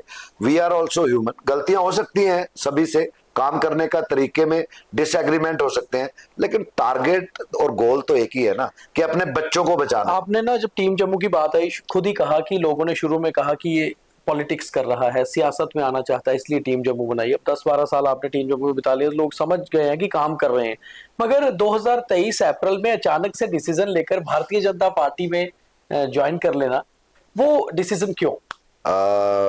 वो भी आप कहेंगे कि हर चीज आप उसी को कह रहे हैं, लेकिन ये सच है। I was never interested in politics, लेकिन जिनको हम पॉलिटिकल सर्कल्स में पॉलिटिक्स में रहे थे, वो अंदर गुण तो थे। नहीं, ठीक है, लेकिन तब भी मैंने कहा कि हमारे में से बलवंत सिंह मनकोटिया साहब थे, और थे तो गुलाम अली खटाना जो आज राज्यसभा के मेंबर है, ही वाज इंजीनियर, जेजेएसएफ के थे, जनरल सेक्रेटरी थे। बलवंत सिंह मनकोटिया जी जेजेएसएफ का भी हिस्सा थे और डोगरा क्रांति दल के चेयरमैन भी थे। हम सब इकट्ठे ही जम्मू की बात करते थे, लेकिन कभी दिमाग में ऐसा रहा नहीं। I will tell you, there were 2 to 3 main reasons कि एक तो जिनको हम राजनीति में एडमायर करते थे, पॉलिटिक्स में समझते थे कि यार बंदे में दम है, करते हैं ना बात ऑफ कैमरा या कहीं आपस में बैठे होंगे, असेंबली की कवरेज के बाहर कैंटीन्स में बैठ के कहते थे फलाने एमएलए ने क्या धाकड़ बात की है, फलाने मिनिस्टर ने क्या जवाब दिया, क्या विजन है। ये पत्रकार ही डिस्कस करते थे, उसके बाद लेख लिखे जाते थे या पीटीसीज होती थी। बिल्कुल। जिनको मैं एडमायर करता था, जो जम्मू की बात करते थे, लेकिन वो सिर्फ जम्मू की बात नहीं करते थे, जम्मू कश्मीर को इक्विटेबल जस्टिस की भी बात करते थे, इम्बैलेंसेस को बैलेंस करने की बात करते थे। अपनी पार्टी में रह के भी कई बार अपनी पार्टी की लीडरशिप को भी आंखें दिखाते थे और उनको कन्विंस करने की कोशिश करते थे कि भाई ये जम्मू के साथ गलत हो रहा है, जिसमें से एक हमारे बीच आज नहीं है। He was like my Elder brother और पॉलिटिकल मेंटोर स्वर्गीय देवेंद्र सिंह राणा जी, जिनको हम एज ए बिजनेस, मैं जब पत्रकारी में था तो एज ए बिजनेस टाइकून जानते थे। श्यामलाल शर्मा जी थे, मदनलाल शर्मा बेशक कांग्रेस में थे, सुनते थे, बात करते थे। चौधरी लाल सिंह आज कांग्रेस में होंगे, लेकिन जम्मू की बात करते थे। तो उस समय जब ये चीजें हुई तो इन सब ने बात कही कि आपको, आप जैसे लोगों को राजनीति में आना चाहिए, एक्टिवली। डिसीजन आपका है, कि क्या पार्टी, कौन सी पार्टी, लेकिन आपको एक्टिवली पार्टिसिपेट करना चाहिए। समाजी वो आप कर रहे हैं, लेकिन इसको जब आप पॉलिटिकल बैटलफील्ड में भी आएंगे तो कहीं ना कहीं समाज का भला होगा, ये उन सबका मानना था। तो अब आप ये कहेंगे कि वाई आई चोज बीजेपी। नहीं, वो क्या दविंदर राणा और श्यामलाल शर्मा जी लेकर आए बीजेपी में? नहीं, उसमें एक चीज बताता हूँ कि जब सबने या खुद का मानना जब था? जनरल बात हो रही थी कि भैया बात करो और this is the time to come, तो काफी मंथन सोचा कुछ दिन कि करना चाहिए नहीं करना चाहिए। तो जो हमारी बेबाकी है कहीं उसमें रोक तो नहीं लगेगी, ये पहले मन पूरा बनाया कि कम वोट में अपने प्रिंसिपल्स के साथ जम्मू के खिलाफ कोई भी बात होगी, कुछ भी होगा, बात करना छोड़ेंगे नहीं, लड़ेंगे भी और अपना हक बेबाकी से लेंगे। उन दिनों में जब ये बात हुई तो आप देखिए कि जब ऊपर वाले ने जो डिसीजन करवाना होता है तो वैसी सिचुएशंस बनती हैं। हम हमेशा सोचते आए कि हमारा पॉलिटिकल जस्टिस तब होगा जब जम्मू रीजन का एरिया ज्यादा है, पॉपुलेशन ज्यादा है, तो सीटें कश्मीर की असेंबली की क्यों ज्यादा है, ये हमेशा बात करते हैं। 98 में भी की, सेंट्रल यूनिवर्सिटी की एजुटेशन में की, एम्स की एजुटेशन लड़ी, उसमें भी की। तो हमारा ये मानना था। तो आप देखिए कि उन्हीं दिनों में ही डिलिमिटेशन मुकर्रर होता है, सीट्स बढ़ जाती हैं। पहली बार शायद हमारे बुजुर्गों ने भी ये सपने में भी नहीं सोचा था कि ये कभी हो सकता है, कभी नहीं हो सकता, ये बुजुर्ग कहते थे। जैसे सब कहते हैं कि 370 राम मंदिर नहीं जा बनेगा, सकती। राम मंदिर 370 बनेगा, राम मंदिर नहीं बनेगा। बनेगा, हाँ। 370 जा नहीं सकती है, लेकिन गई। उसी तरह डिलिमिटेशन में पहली बार हुआ, 7 में से 6 सीटें जम्मू रीजन को मिली। बिल्कुल। और किसके कारण मिली? भारतीय जनता पार्टी के कारण मिली। पहली बार हुआ कि 370 और 35A गया, और जिससे हम ये कहेंगे, जैसे मैंने शुरू में कहा, पूर्ण विराम ना सही लेकिन काफी हद तक अगर नकेल टेररिज्म पे, उग्रवाद पे पड़ी है तो बिकॉज ऑफ डेट ये किसने किया? भारतीय जनता पार्टी ने किया। आज फंड्स की अगर हम बात करें तो मुझे लगता है, या जिस तरीके की पेस ऑफ डेवलपमेंट की बात करें तो हम लिखते थे स्नेल पेस, कि बड़ी आहिस्ता आहिस्ता से जम्मू की तरक्की की बात करते हैं। आज आप अपने इर्द गिर्द देखिए। सर जी, बीजेपी तो ये कारण रहा कि आई ज्वाइंड बीजेपी, और उसमें नो डाउट। अच्छा, अभी चलो इन लोगों ने जिनकी आप बात कर रहे थे, 2 सालों में आपका एक्सपीरियंस बीजेपी के साथ कैसा रहा? देखिए, भारतीय जनता पार्टी एक परिवार है, एक संगठन के उसमें बात करते हैं, और जो लास्ट में भी बैठा होगा उसकी भी वो उतनी ही इज्जत करते हैं जो फ्रंट में बैठा होगा। ये चीजें मैंने भारतीय जनता पार्टी में देखी। और दूसरा एक चीज और उसमें देखी कि nation first, party next, and अपने आप को सबसे पीछे, और एक लास्ट तक लोगों की मदद की बात अगर करें तो मुझे लगता है कि भारतीय जनता पार्टी एक डिसिप्लिन्ड वे में अगर हम बात करें तो ये चीज थी। और मेरा एक्सपीरियंस ये है कि अभी कोई ज्यादा जिम्मेवारियां नहीं दी, लेकिन पीछे जब असेंबली की भी चुनाव हुए, उससे पहले मेंबर पार्लियामेंट के, लोकसभा के थे, तो जो भी उन्होंने मुझे ड्यूटीज दी तो मुझे लगता है कि ना सिर्फ पूरी की, उसमें 110% अच्छा, बहुत सारे बीजेपी के हमारे दोस्त हैं, आपके भी वो दोस्त हैं, ऑफ द कैमरा ये कहते हैं कि बीजेपी बहुत डिसिप्लिन पार्टी है, और जब बीजेपी में कोई आ जाता है तो या तो वो अपने संगठन को मर्ज करता है, छोड़ के आता है। आपको बीजेपी ने कैसे अलो कर दिया कि टीम जम्मू भी साथ साथ चल रही है और आप अपना? नहीं, उसमें जब ये बात हो रही थी, जब बात हुई, सीनियर लीडरशिप से भी बात की, और बात कही गई कि टीम जम्मू कोई राजनीतिक दल नहीं है, और टीम जम्मू जिस तरह समाज की कुरीतियां एक नेवर एंडिंग वो है और उस पर कंट्रोल किया जा सकता है, तो उसके लिए कुछ संस्थाएं चाहिए कि आज आपको टीम जम्मू का फाउंडर जरूर हूं, आज अगर एज ए चेयरपर्सन भी हूं, कल कोई और आएगा, सेकंड लाइन लीडरशिप तैयार हो रही है, उसके बाद कोई और आएगा, ये कंसिस्टेंट प्रोसेस है। तो वो हमने पॉलिटिकल रहना, मेरी पहली बात ही यही हुई थी कि टीम जम्मू विल रिमेन, ये एक नौजवानों का प्लेटफॉर्म है, और हमेशा जम्मू की बात और ड्रग्स के खिलाफ कोई बात करनी है, अपने डोगरा कल्चर की प्रमोशन की, हेरिटेज की बात करनी है, माँ बोली डोगरी भाषा को आगे ले जाने की बात करनी है, तो ये टीम जम्मू जो कंटिन्यू करेगी, और लीडरशिप ने एग्री। मगर ये आपने खुद ही बात और की टीम जम्मू आएगा, ये आरोप भी लगते हैं आपके ऊपर कि आपने टीम जम्मू, सिर्फ लोग जानते हैं जोरावर सिंह जम्वाल को, हाँ फेस तो है क्योंकि आपने शुरू की, मगर नीचे आपके वॉलंटियर तो बहुत बढ़ गए, मेंबर्स भी बहुत बढ़ गए, साल दर साल मल्टीप्लाई हो रहे हैं, मगर आपने कोई एक बॉडी नहीं बनाई कि कोई स्पोक्स पर्सन हो, जनरल सेक्रेटरी हो, लोग जाने कि ये भी टीम जम्मू के बड़े नेता हैं। बड़ा इंपॉर्टेंट सवाल है, क्योंकि ये भी पत्रकारिता से सीखा। जब हमें पॉलिटिकल बीट्स मिलती बनती थी, कांग्रेस, बीजेपी, जी। बहुजन समाज पार्टी, पीडीपी नई नई आई थी, नेशनल कॉन्फ्रेंस, तो हम देखते थे कि राजनीति में क्या कुर्सी का खेल है कि लोग अपना फोकस भूल जाते हैं और पोस्ट और चेयर्स के पीछे रह जाते हैं। तो मैंने तब ये डिसाइड किया था कि सभी वॉलंटियर्स जो है एज फैक्टर ऊपर नीचे होने से एक दूसरे की इज्जत करेंगे। Every volunteer is equal. अगर आज मैं दीपक खजूरिया जी को कोई पोस्ट दूंगा तो उनके साथ में पवन शर्मा जी नाराज हो जाएंगे, पवन शर्मा जी नाराज अगर उनको कन्विंस करूंगा तो कोई तीसरा मेरा वॉलंटियर जो होगा, कोई जोजड़ा साहब होंगे, यानी कि कास्ट, कलर, क्रीड सबको लेके। तो एवरीबडी डिसाइडेड, ये मेरा डिसीजन नहीं था दीपक जी, ये वॉलंटियर्स का डिसीजन था कि यस, हमने लाइजनिंग के लिए कन्वीनर जरूर बनाए हैं ब्लॉक लेवल पे, तहसील लेवल पे, और जैसे हमने बांटा है, टीम जम्मू रूरल विंग है, उसमें एक टीम बनाई है, किसी एक को नहीं आगे मुख्यतः रूप से लिया, लेकिन 50 लोगों की, कहीं 20 लोगों की टीम जम्मू सांबा इतना स्ट्रांग यूनिट है। अब उसको जो रन कर रहे हैं 30 से 40 लोग हैं जो मेन, नीचे उनके 4000 लोग होंगे वॉलंटियर्स, लेकिन they are the main factor, they will decide. ये मैं नहीं डिसाइड करूंगा, क्यों? क्योंकि वो मेरे से ज्यादा अच्छा सांबा को डील कर रहे हैं। टीम जम्मू आरसपुरा बिश्ना एक ग्रुप है, टीम जम्मू रूरल विंग जिसमें कंडी बेल्ट आती है एक ग्रुप है, टीम जम्मू अखनूर, इवन कटरा में, उधमपुर में, हर जगह पे। लेकिन इनको हमने यही बात कही है कि आपने इसके अगेंस्ट लोगों को अवेयर करना है और इन चीजों पे बात करनी है।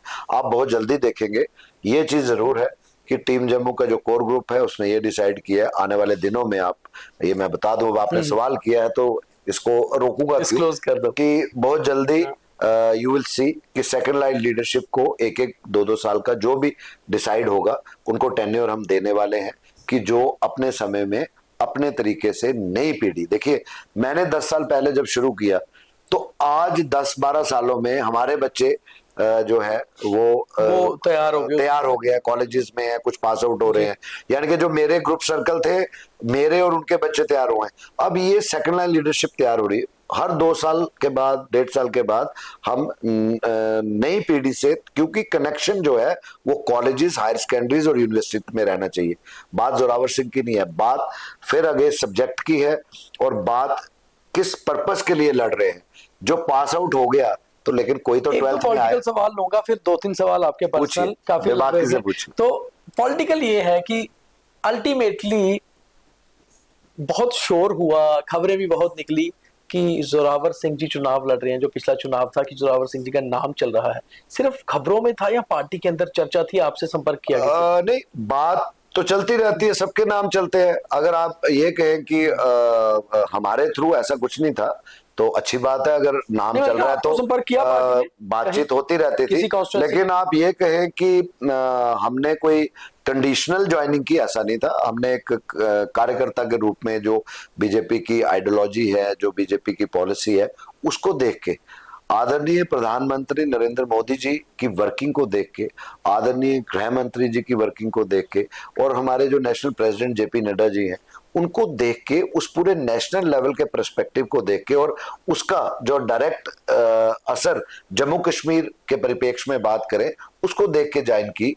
मुझे लगता नहीं है कि जो एक, जैसे आपने कहा कि एडिटर लेवल पे भी पहुंच सकते थे, उसके बाद में नौकरी भी कर सकते थे, समाज में भी इतना नाम है कि कोई नेम प्लेट की जरूरत नहीं है कि हुआ एम आई, बात वही आ गई। लेकिन पार्टी के कार्यकर्ता के रूप में जो पार्टी आदेश या सूचना देती है, हमारी पूरी कोशिश होती है कि हम उसको रिजल्ट ओरिएंटेड बनाएं, और एट द सेम टाइम अगर हमें लगता है कि परिवार में कोई जम्मू में जैसे इश्यूज कुछ उठ रहे हैं तो इसमें संज्ञान इमीडिएटली लेना चाहिए, वो भी पार्टी की लीडरशिप तक हम पहुंचाते हैं। आपको लगता है स्टेटहुड वापस आना चाहिए? स्टेटहुड तो वापस आएगा भाई, पार्टी की लीडरशिप ने कहा है, लेकिन वो राइट टाइम पे आएगा ना। वो राइट टाइम कब? वो राइट टाइम तब होगा कि पहले जो ये पिछले 70 साल से टेढ़े हुए हैं, क्या हम लोगों को इस चीज को देखना है कि किसी भी चीज को जो 70 साल से झेल रहे हैं वो 7 साल में 5 साल में इमीडिएटली ठीक नहीं हो सकती, उसको वक्त लगता है। और किसी की मेंटालिटी को चेंज करना है आप देखिए कि इलेक्शनों में क्या कुछ पार्टियां बोल रही थी, किस सॉफ्ट सेपरेटिज्म को टो कर रही थी, और इलेक्शंस के बाद में अब सीधा राष्ट्रवादी की बात करते हैं। तो ऐसे कुछ लोग हैं अभी भी जिनकी कथनी और करनी में फर्क है। तो मुझे लगता है कि जब एक पार्टी ने, और वैसे प्रधानमंत्री जिनको पूरा विश्व देखता है, ऐसे गृह मंत्री जिन्होंने जो कहा, वो ड्रग्स की भी बात करिए, मैंने पहले गृह मंत्री देखे हैं जो हर 6 महीने के बाद मीटिंग्स ले रहे हैं नेशनल लेवल की और जोर देते हैं कि कितने लाखों करोड़ अरब की जो ड्रग्स जो सीज की थी, जो कभी कहीं ना कहीं खदशात होती थी, डाउट्स थे कि ये फिर से उस सर्कल में ना आए, ये भाई अमित शाह जी ने डिस्ट्रॉय करवाई ऑल ओवर इंडिया में। जब आपने टीम जम्मू बनाई थी तो 2-3 साल शुरू में एक नाम बहुत चर्चा में आया था, शायद आपने नहीं लाया, लोगों को लगने लगा था कि जम्मू को एक बाल ठाकरे की जरूरत है, एक ऐसा नेता हो, क्योंकि डोगरा बेल्ट की बात कोई नहीं करता, चाहे वो कश्मीर में हो या दिल्ली में हो या नागपुर में हो, क्योंकि हर कोई बात करता है एक भारत। ठीक है, एक भारत श्रेष्ठ भारत है, मगर अपनी आइडेंटिटी बहुत जरूरी है, और हमारी डोगरा आइडेंटिटी, क्योंकि आप खुद एक डोगरा है, एक डोगरा परिवार से आते हैं, एक उस जमींदार परिवार से आते हैं जो डोगरा रूलर्स के परिवारों में रहे हैं।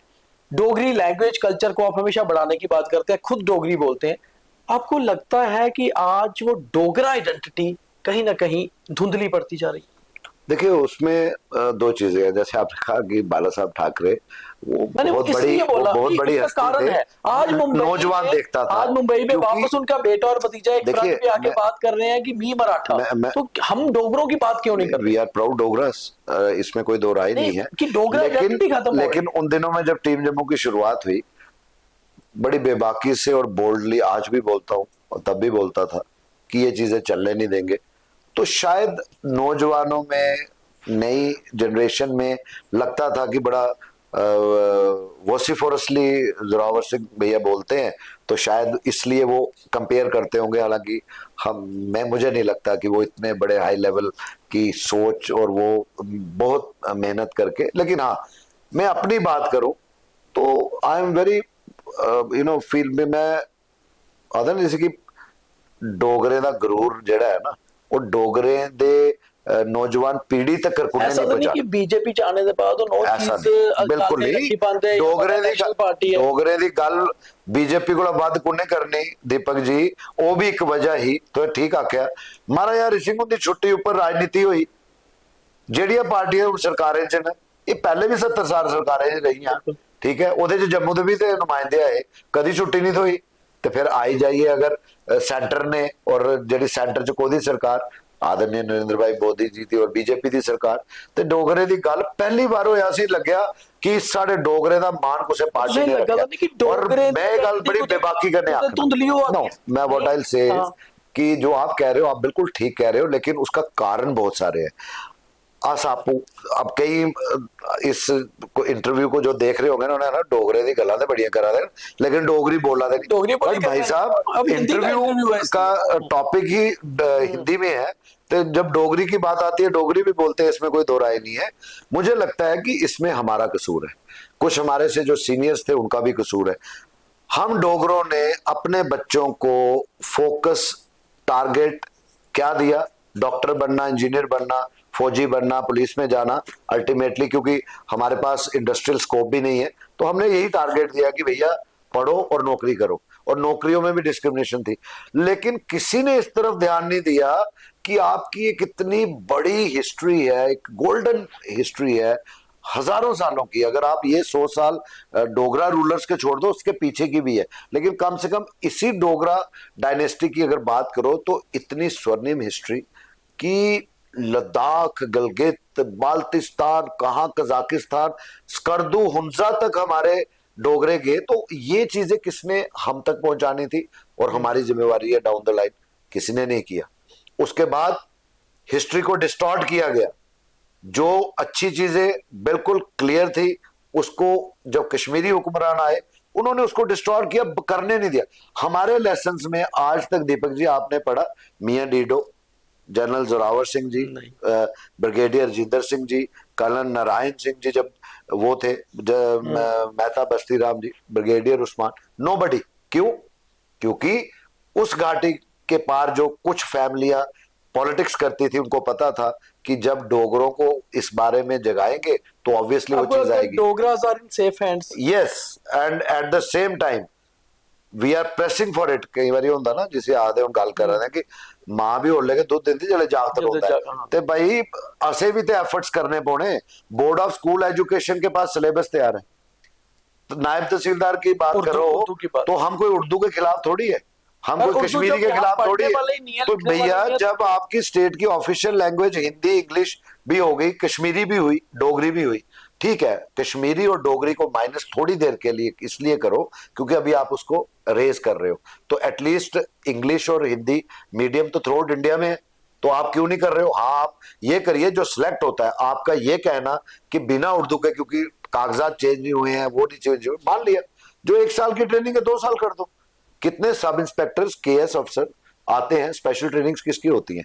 उनको तब उर्दू थोड़ी आती थी, उर्दू सीखते थे वो ट्रेनिंग में। तो ये मेरा ये मानना है कि डोगरों को खुद भी निकलना पड़ेगा, डोगरों अपनी को हक की बात सिर्फ करनी पड़ेगी। डोगरी संस्था, नवी डोगरी संस्था, डुग्गर जागरण मंच, टीम जम्मू की सिस्टर ऑर्गेनाइजेशन डुग्गर बारादरी, सिर्फ इन पे मत आप इनकी कोई जिम्मेवारी मत समझोगी, इन्होंने ही करना है। हमारी खुद की जिम्मेवारी है कि अगर हमारी आइडेंटिटी कहीं ना कहीं धुंधली हो रही है, कौन कर रहा है? हम खुद कर रहे हैं, कोई बाहर वाला नहीं कर रहा है। अगर बाहर वाला कोई अपनी हिंदी बोल रहा है, कोई कश्मीर वाला सिक्स को सिकस ही कहता है, तो ठीक है अपनी जगह, तो अपनी जगह ठीक है भाई। हम क्या कर रहे हैं? हम अपने बच्चों के साथ घर में डोगरी क्यों नहीं बोलते? हम आपस में 4 डोगरे इकट्ठे होते हैं, क्यों? इसका मतलब जो नहीं बोल रहा है उसके अंदर इंफीरियरिटी कम्प्लेक्स है। अरे अपने आप को पहचानो। अगर डोगरा हिस्ट्री को जब री राइट करने की रिसर्चेज हो रही है जनरल जोरावर सिंह की अब्रॉड, कितनी यूनिवर्सिटीज में, अगर नेपोलियन बाद में पैदा होता तो जोरावर सिंह पहले पैदा होता, तो उसको नेपोलियन जैसे हम कहते हैं नेपोलियन ऑफ इंडिया, उसको कहते हैं जोरावर सिंह। आपकी पर्सनैलिटी पे वापस आते हैं, कुछ 2-4 इमोशनल बातें करते हैं। जोरावर सिंह अपने आप को अंदर से, अपने स्वभाव से क्या मानते हैं? एक पत्रकार, एक सोशल रिफॉर्मर या एक राजनेता? बड़ा हार्ड क्वेश्चन बड़े आसानी से आपने दे दिया, यानी कि स्ट्रेट ड्राइव नहीं। इसको तो मैं अब सोच रहा हूँ कि लॉन्ग ऑफ पे भी नहीं बात कर सकता, ना मिड विकेट की तरफ पुश कर सकता हूँ, लेकिन कई बार सोचता हूँ हु एम आई। मैं कहा मैं वही पूछने, मैं कई बार सोचता हूँ आपकी पर्सनालिटी के सारे शेड्स मैंने भी बड़े करीब से देखे हैं, इसलिए मैं आपसे, लेकिन एग्जैक्ट जवाब सबसे नजदीक कौन है? नहीं, मुझे लगता है ये तीनों किरदार मेरे अंदर है और ये कंटिन्यू रहेंगे। उसका एक रीजन है कि ये कुछ इनबॉर्न, हम कहेंगे कि कोई जेनेटिक हो या इनबॉर्न कोई ऊपर वाले ने ये किया है। जब सुबह न्यूज़पेपर्स देखते हैं और उसके बाद में मोबाइल को ऑन करके आप सबकी या बाकी पत्रकारों की जो रिपोर्टिंग्स है वो देखते हैं, तो तब एक पत्रकार देख रहा होता है, नॉट एज ए पॉलिटिशियन। और वहाँ मैं भूल जाता हूँ कि मैं राजनीति में भी हूँ, तो मैं गलतियां निकालना शुरू कर देता हूँ। और जो हमारे अपने हैं तो उनको फोन भी करता हूँ जो मेरी नज़र में होता है। तो कई चीज़ें समझ, मेरा ये मानना है, हमारे गुरु कहते थे कि पत्रकार वो है जो हर दिन सीखे, जो ये ना कहे कि मैं अब पत्रकार हूँ। वो पत्रकार कभी भी स्टैंड ज्यादा नहीं, जो हर रोज किसी बच्चे से, किसी पत्थर को पड़े हुए सड़क पे भी अगर उससे कुछ सीखे, वो पत्रकार है। और ये चीजें, और समाज को जब देखता हूं तो फिर जब देखता हूं कि ये ड्रग मिनेंस, ये जैसे मैंने डोगरा प्रिजर्वेशन की बात की, तो तब भूल जाता हूं कि पार्टी का क्या स्टैंड है। फिर वो पूरा उसमें रहता हूं। गुस्सा कब आता है? गुस्सा तब आता है जब सामने गलत होता देखता हूं और जिनकी जिम्मेवारी है उस गलती को दुरुस्त करने की, रोकने की, वो नहीं कर रहे हैं, तो तब गुस्सा आता है। और फिर इतना गुस्सा आता है कि फिर मैं भूल जाता हूं कि भाई सामने वाला दोस्त भी है, लेकिन उसने वर्दी पहनी है, उसने एडमिनिस्ट्रेशन में बहुत बड़ी कुर्सी, चाहे वो सिविल सर्विसेज की हो, ली है। तो उनके रोल्स एंड रिस्पॉन्सिबिलिटीज जब देखता हूं कि किसी का बच्चा तबाह हो रहा है, जब देखता हूं कि समाज चुप बैठा हुआ है, तो समाज पे भी गुस्सा आता है। उन लोगों पे गुस्सा आता है जो सिर्फ टीका टिप्पणी करते हैं, लेकिन किसी के बच्चे को बचाने के लिए कोई इनिशिएटिव नहीं लेते हैं। तो जब वो किसी के नहीं लेते हैं, तो जब उनके घर पे बारी आती है, फिर वो हमारे पास आते हैं, फिर उन पे गुस्सा करता हूँ। मैं उन पेरेंट्स पे भी गुस्सा करता हूँ कि जब इनिशियली आपको पता था आप चुप क्यों रहे। कई पेरेंट्स ने एडमिट किया हम डरते रहे, हमारी मजबूरी थी, हमारे रिश्तेदार क्या कहेंगे। मैं ये बड़ी जिम्मेवारी से कहूंगा, आज आप चेक कर लीजिएगा, you are also one of the investigating journalism में आपका एक अपना वो है। कितने पेरेंट्स को पूछोगे आप, हमने क्रॉस चेक किया कि बच्चा कहाँ है जी, बच्चा डिप्लोमा या कोई कोर्स करने गया है, बाहर है। ये नहीं बताएंगे रिहेबिलिटेशन सेंटर में। अरे भैया ये बीमारी है, आपको आगे आना पड़ेगा, पेरेंट्स को आगे आना पड़ेगा। समाज को 2 लड़ाइयां खुद लड़नी है, सरकार को भूल जाइए। ये सच बता रहा हूं, एज ए पत्रकार कह रहा हूं, एज ए सोशलिस्ट कह रहा हूं। अगर समाज जागेगा तो सरकार को आप जगा दोगे, पार्टी कोई भी होगी। अगर समाज सोया रहा तो आपके घरों के बर्तन भी बिकेंगे। ये ड्रग्स वो नामराद बीमारी है, बड़े बच्चे खो चुके हैं, आगे अगर नहीं खोने हैं, अब किसी पड़ोसी के बच्चे को भी अपना बच्चा समझो। और जो आपके इलाके में ये जहर बेच रहा है उसको जाति के साथ मत जोड़ो, उसको धर्म के साथ मत जोड़ो, उसको समाज का दुश्मन मानो, इंसानियत का दुश्मन मानो। फिर जाके हम आपके उसी सवाल का जवाब ये समाज ही देगा कि ड्रग फ्री जोन तभी बनेगा जब जम्मू कश्मीर और खासकर Jammu province as a whole उठ खड़ा होगा और कहेगा कि हम इसको यहां से निकालते हैं, हम इसको मानते नहीं है। फिर जाके हम कामयाब। एज ए पर्सन इमोशनल हैं, और अगर इमोशनल हैं तो कभी इमोशंस टूटते हैं तो कैसा लगता है? कभी ऐसा हुआ नहीं लाइफ में कि इमोशनल तो हूं, तभी जज्बाती था तो ऐसे डिसीजंस लिए। जा सकता था बेल्ट फोर्स में, गवर्नमेंट सर्विसेज में, आ गया पत्रकारिता में, पीछे कोई है नहीं पत्रकार मेरे उसमें। फिर सोशल उसमें आ गया, डिसीजन एक पेन स्ट्रोक में लिया कि ये करना है तो ये करना है। सिमिलरली जब देखा कि एक पार्टी जिसने इतना जम्मू के साथ जो भेदभाव था काफी हद तक, मैं नहीं कहूंगा 100% खत्म हुआ है, लेकिन काफी हद तक खत्म हुआ है, काफी हद तक खत्म हुआ है। तो ये चीजें जब देखता हूं तो खुशी होती है। तो जज्बात बड़ा रेयर रहा है किसी अपने ने, कोई जिससे हम एक्सपेक्ट करते हैं कि ये मेरे साथ खड़े रहेंगे और उन्होंने बीच में कहीं छोड़ा, जज्बाती हो जाते हैं। लेकिन आई ट्राई कि वो मैं अपने अंदर ही उसको कोशिश करता हूं कि समझने की, हो सकता है मेरी गलती हो, तो शायद ये वजह रही हो। कसूर नहीं किसी को ठहराता, क्यों? क्योंकि जब डिसीजन आपने लेने हैं तो आपको ये भी जिम्मेवारी लेनी पड़ेगी कि उसके रिजल्ट्स कैसे होंगे। तो मुझे ये लगता है कि मैंने थ्रू आउट माई लाइफ यही कोशिश की है, चाहे राजनीति में भी हो। लोग कहते हैं कि गर्दन काट के ऊपर निकलते हैं, मेरे से ये हो नहीं सकता। दोस्ती क्या है आपके लिए? दोस्ती सगे भाइयों से भी बढ़कर है। क्यों? भाई जैसे भी होंगे वो ब्लड रिलेशन में है, वो आपको एक्सेप्ट करने हैं। आपके मदर, फादर, भाई, बहन, बुआ, मासी, मामे, ये आपके होश आने से पहले ही तय हो जाते हैं। बिल्कुल। वो गरीब है, वो अमीर है, वो अच्छे हैं, बुरे हैं, किस जात के हैं, किस धर्म के, आपने डिसाइड करते हो। लेकिन दोस्त, कंपेनियंस, जब आप बड़े हो जाते हो वो आप खुद डिसाइड करते हो। अगर वहां पे गलती हो जाए तो आप दोस्त को मत ब्लेम करो, अपने आप को ब्लेम करो कि मुझसे गलती हो गई कि मैंने उसको अपना दोस्त बनाया। ये सच्चाई है। जो ये समझ गया तो किसी पे टीका टिप्पणी करने की जरूरत नहीं है। आखिरी तो सवाल है कोशिश ये सरोज जी, अपनी लाइफ से सेटिस्फाई हैं या लगता है जीवन में कुछ छूट गया? और अगर ऐसा लगता है तो क्या छूटा?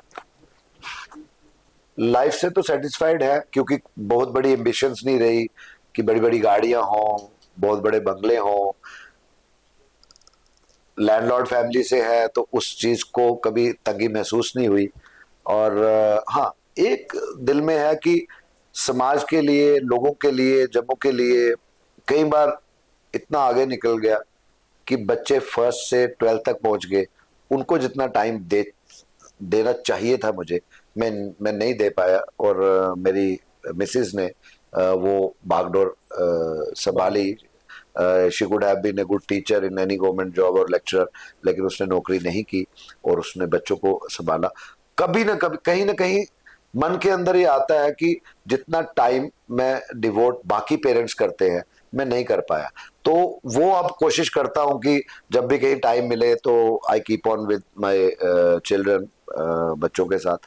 लेकिन लगता है कि मैं इतना कई जगह पे आगे निकल गया कि ध्यान ही नहीं कि जिस तरह हमारे पेरेंट्स हमें पढ़ाते थे, तो मैं अपने बच्चों को उस तरीके से, और थैंक्स टू माय वाइफ कि वो वैक्यूम उसने इस तरीके से किया, इस तरीके से उसने वो कंप्लीट किया, इस तरीके से उसको भरा है कि बच्चों को भी कभी उस तरीके का लगता नहीं। और टचवुड, अब जब बच्चे बड़े हैं तो वो समझते हैं कि नहीं, पापा अगर उस टाइम पे नहीं थे, हमें भेजा, खुद नहीं जा पाए, लेकिन खुद क्यों नहीं जा पाए, वो जब उनको वो रीजन, उसको जवाब मिलता है, तो लेकिन वो सेटिस्फाइड है, पर दिल में ये रहेगा कि मैं बाकी पेरेंट्स की तरह इतना नहीं कर पाया। बहुत धन्यवाद ज़ोरावर जी। कई बार समाज में चलते चलते इंसान कुछ ना कुछ पीछे छोड़ देता है, और वो होते हैं हमारे पर्सनल रिश्ते, बच्चों की देखभाल, या कभी माता पिता को समय नहीं दे पाना, मगर समाज को समय दिया। हर एक पर्सनैलिटी के बहुत सारे शेड्स होते हैं, और मुझे लगता है जितने भी एक अच्छी पर्सनैलिटी के शेड्स होते हैं वो सारे ही जोरावर सिंह जी की पर्सनैलिटी में जरूर नजर आएंगे, क्योंकि नॉर्मली स्ट्रेट ड्राइव में हम इतना लंबा इंटरव्यू करते नहीं जितना ये हो गया, और मुझे लगता है कि आप पूरा देखेंगे, शेयर भी करेंगे, और हम कोशिश करेंगे कि इसमें से बेटर रील्स भी आपके तक पहुंचा पाएं, ताकि एक जीवन के अलग अलग पहलुओं को आप समझ पाएं। और कोशिश मेरी थी कि ये स्ट्रेट खेलें, और वाकई में क्रिकेट भी खेलते रहे हैं, इसलिए सीधे बल्ले से बहुत बढ़िया खेला है, और कई बॉल्स को तो बाउंड्री के पार पहुंचाया है। उम्मीद है इसी तरह से समाज के लिए आगे बढ़ते रहेंगे, और जम्मू के लिए हमेशा बुलंद आवाज करते रहेंगे। बहुत धन्यवाद।